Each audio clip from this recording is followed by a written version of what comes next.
Welcome back, friends, to the second instantiation of the Metropolitan Opera Book Club.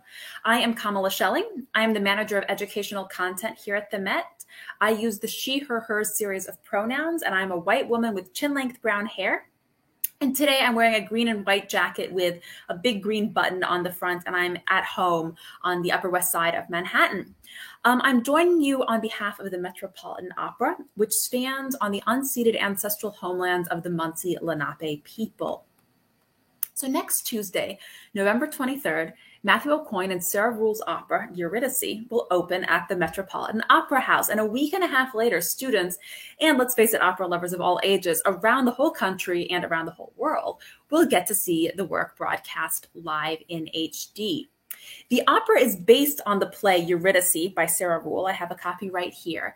And just like our Fire Shut Up in the Bones book club that we did last month, over the next few weeks, we are going to be talking to some of the many, many people who took this work from the page to the stage. And future guests are going to include Sarah Ruhl herself, the author of the play that the opera is based on, and Erin Morley, the soprano who plays Eurydice. But today, it is my incredible honor to kick off this book club with none other than Matthew Aucoin, Eurydice's composer extraordinaire. Matt is a MacArthur Fellow. He is one of the founders of the American Modern Opera Company, AMUC, which I think is one of the great short names out there in the classical music world. And he is the youngest composer ever to have an opera performed at the Met. So welcome, Matt. Very glad to be here, Kamala. Hi.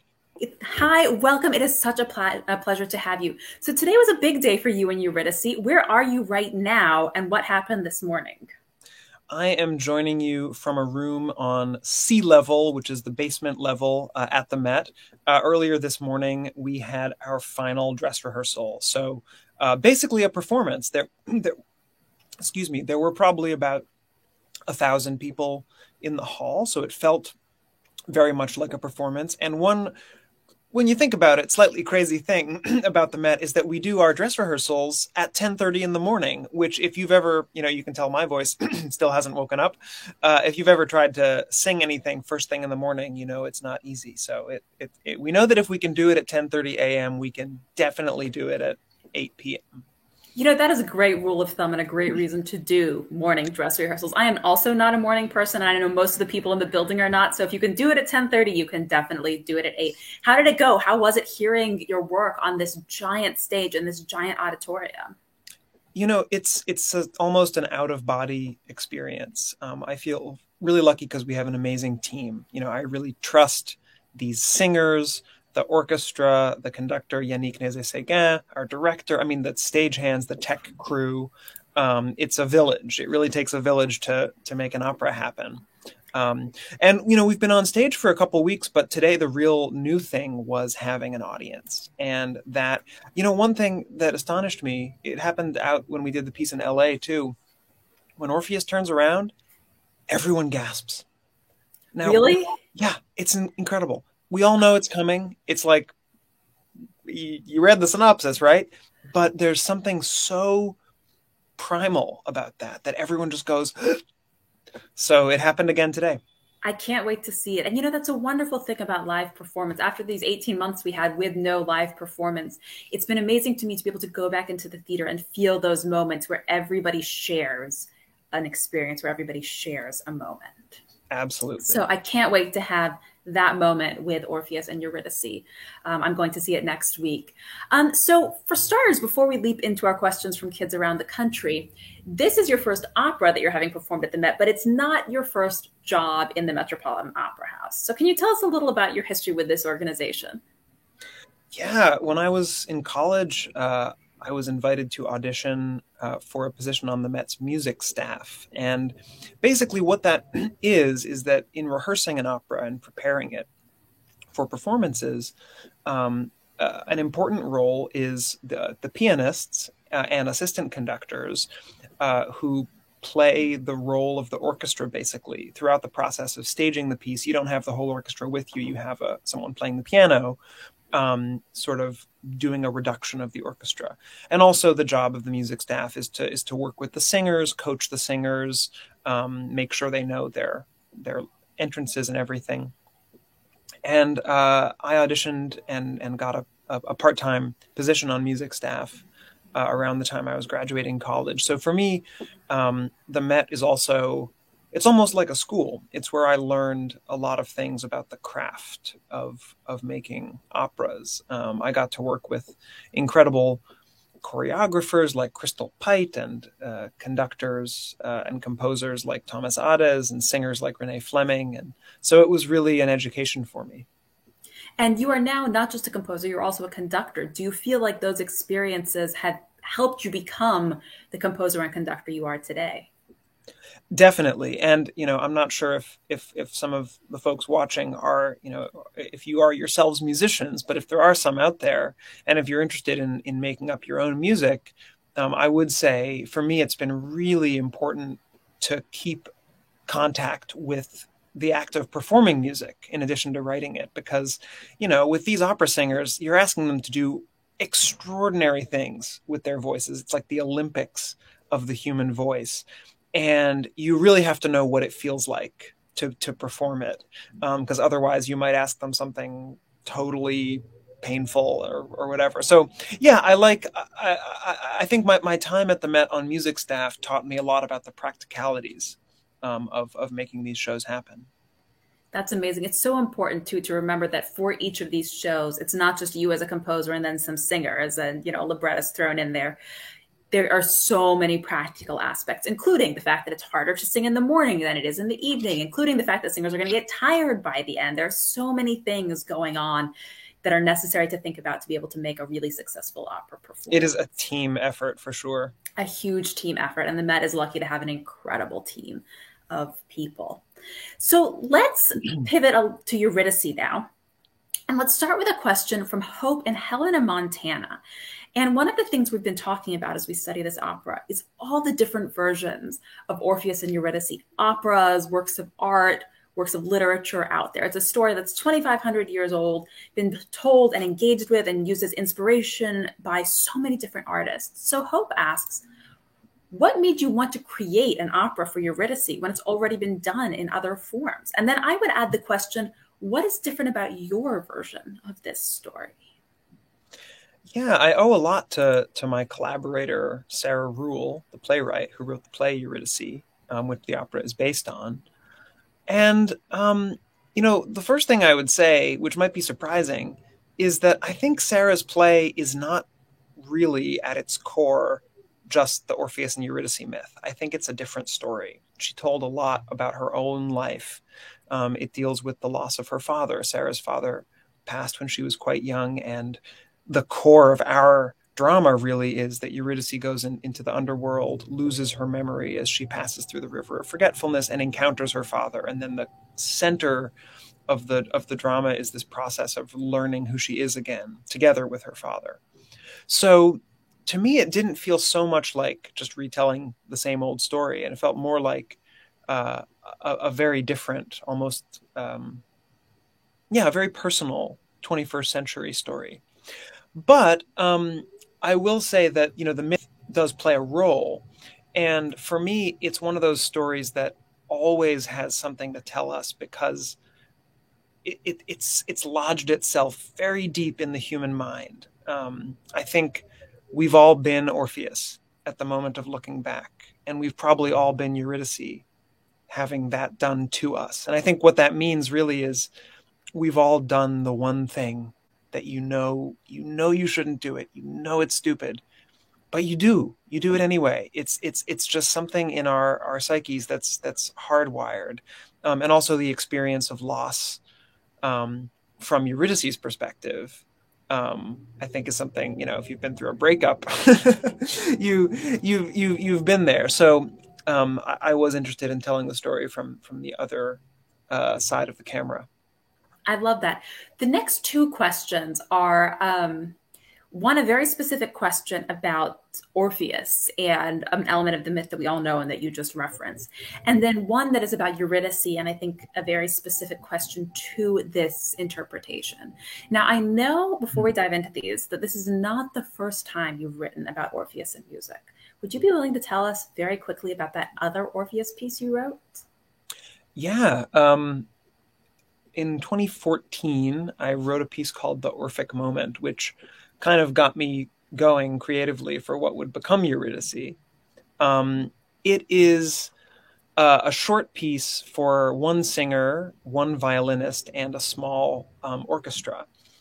And the violinist is kind of the Eurydice figure, and the singer is Orpheus.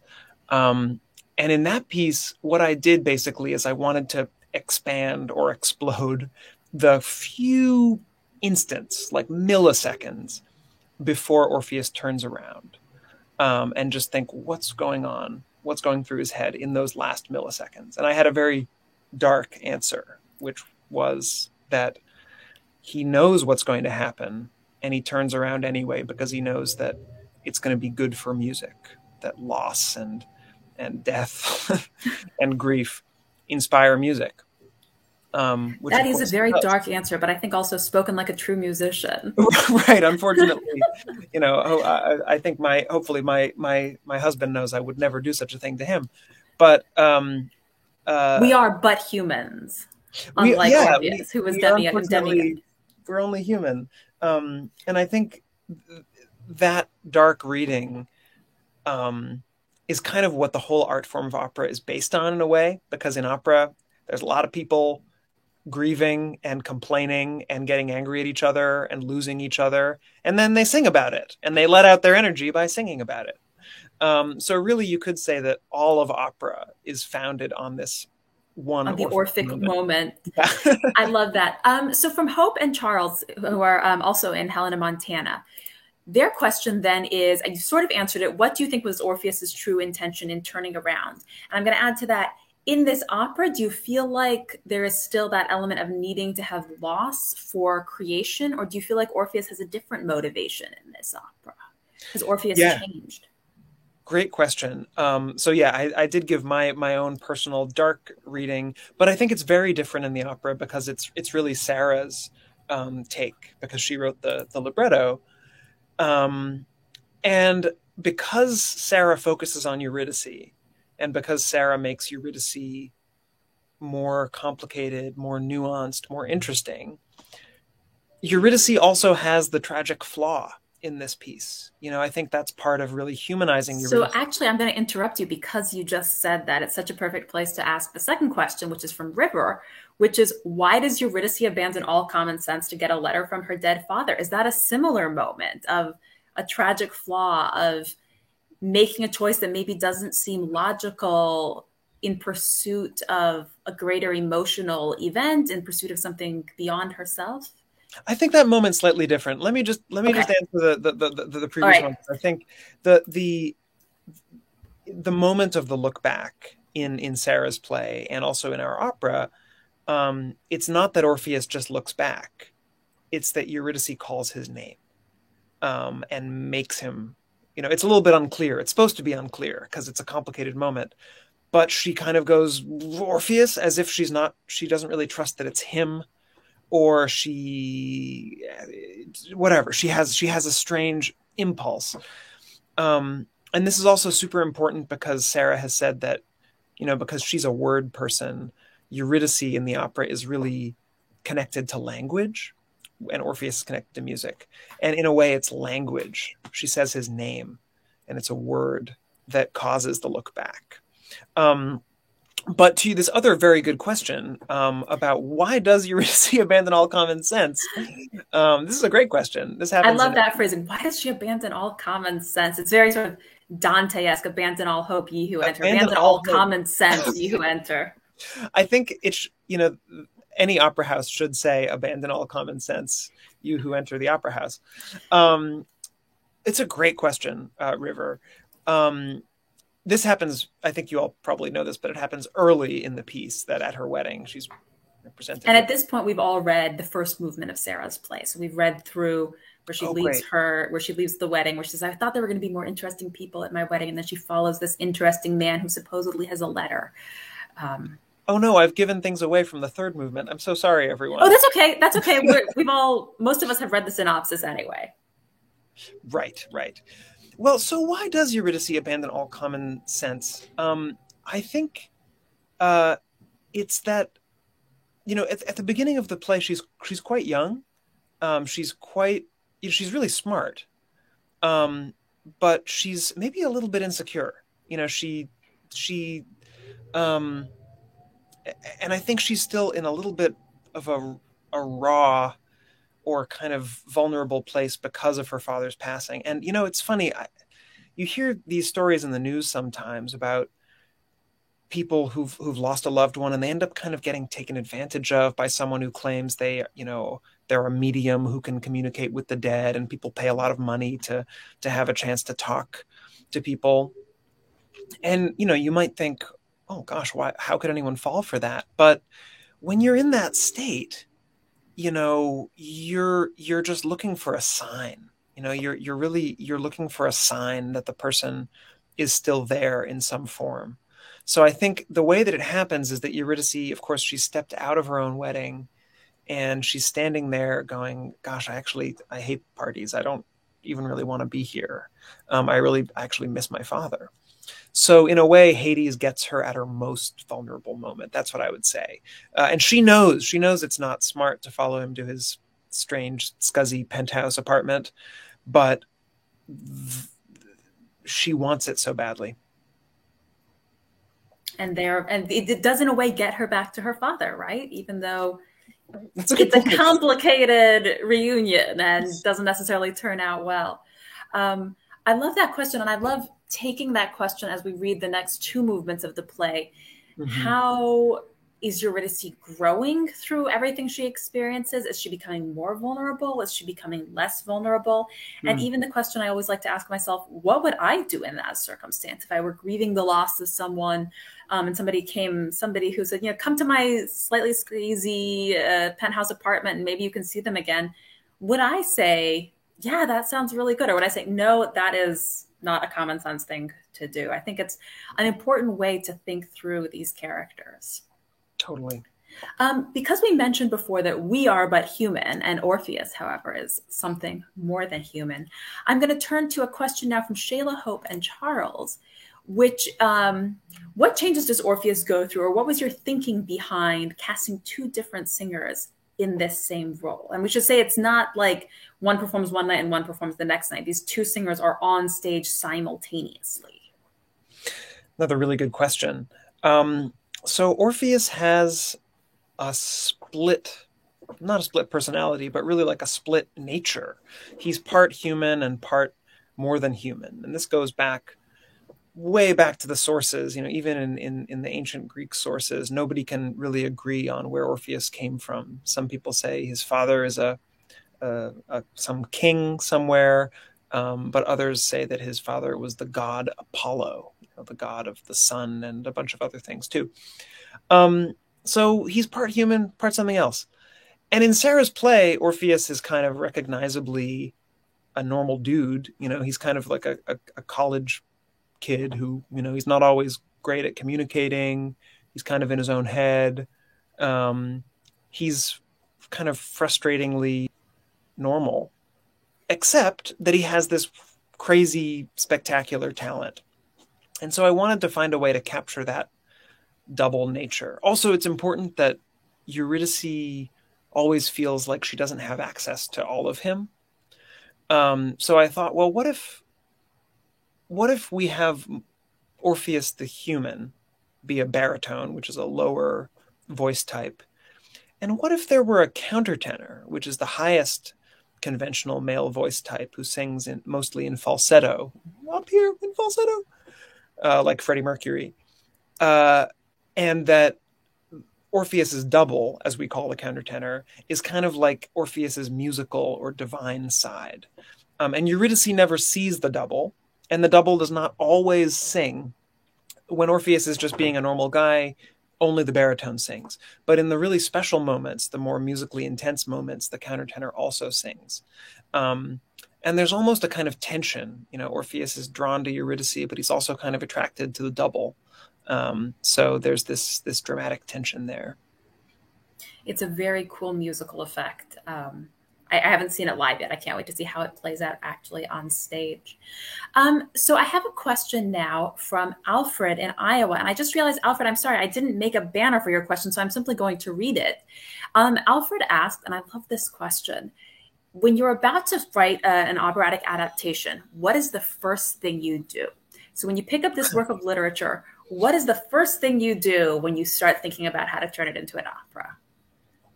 Great question. Well, I guess the first thing, when you're looking for something to turn into an opera, you really only have to ask one question, which is, does it sing or will it sing? Some lines, some plays, books, movies, whatever, you look at them and you go, that doesn't need to sing. Seinfeld doesn't need to sing. Seinfeld is perfect the way it is. Or what's another good example? I don't know, Sally Rooney's books or something. They don't need to sing because they're so perfectly in this level of speech.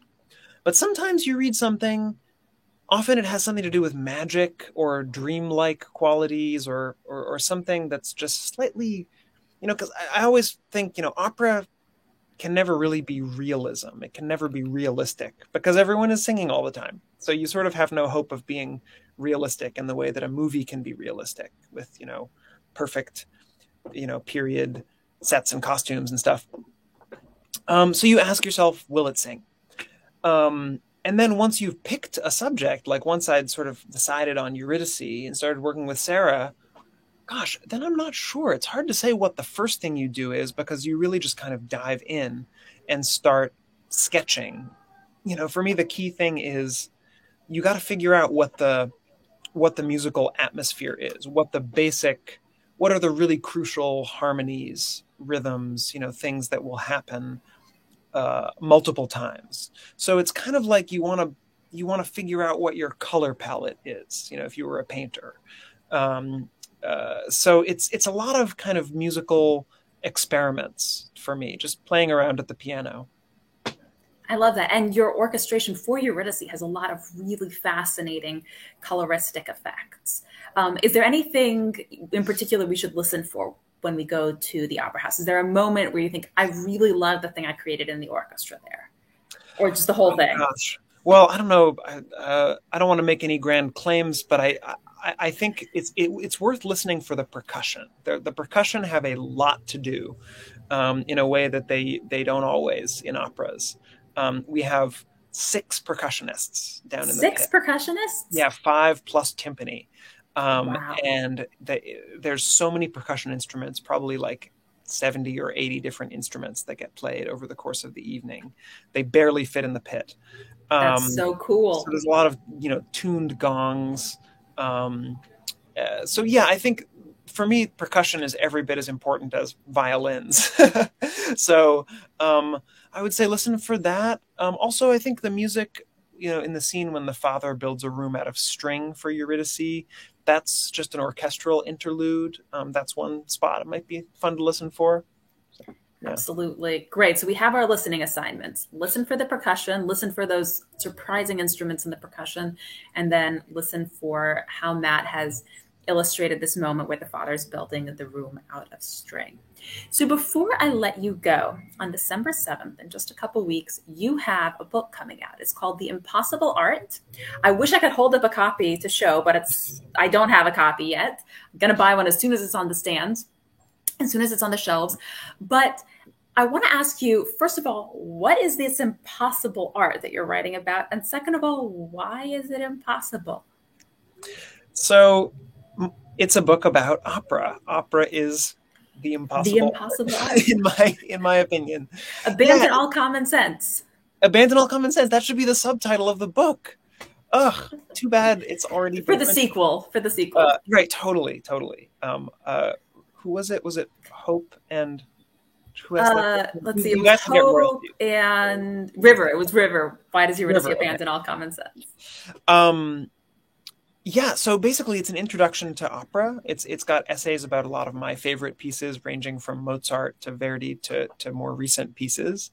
And it's also kind of a behind the scenes look at making operas, including Eurydice.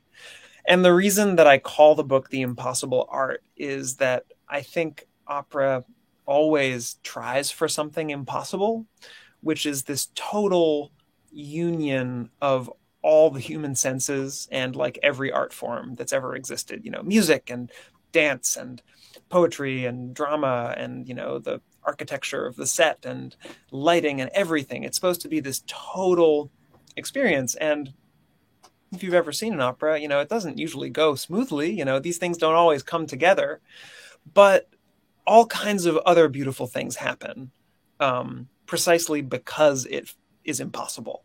You try to do the impossible, and maybe you don't do what you set out to do, but something beautiful can still happen. So that's the basic idea of the book. And thank you for asking about it, Kamala. It is indeed out pretty much everywhere on December 7th, and you can pre-order it now from your local bookstore.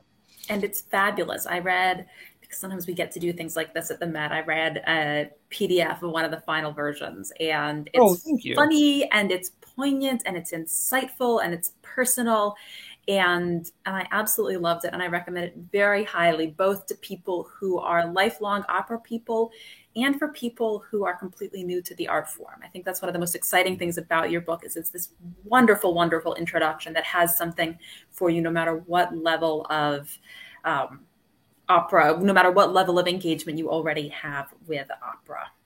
Oh, thank you, Kamala. So bravo for that. Bravo on Eurydice, which is, like I said, opening at the Met next Tuesday, November 23rd, and being broadcast around the world on December 4th. Come back, join us back here. Matt, you, of course, are welcome, and all of the people who are watching. Future book club guests for Eurydice are going to include Erin Morley and Sarah Ruhl herself. And Matt, as a final question, because we always like to know this from our opera people, what is your favorite opera aria to listen to when you're not in the opera house? Ooh, a single favorite opera aria. That is... Or a favorite opera. You can also give us a favorite opera. Yeah, well... It is really hard to pick just one, but I think Mozart's The Marriage of Figaro, Le Nozze di Figaro, was the piece that hooked me on the art form. I think it's so fresh and so full of love and so funny that it's always going to be with us.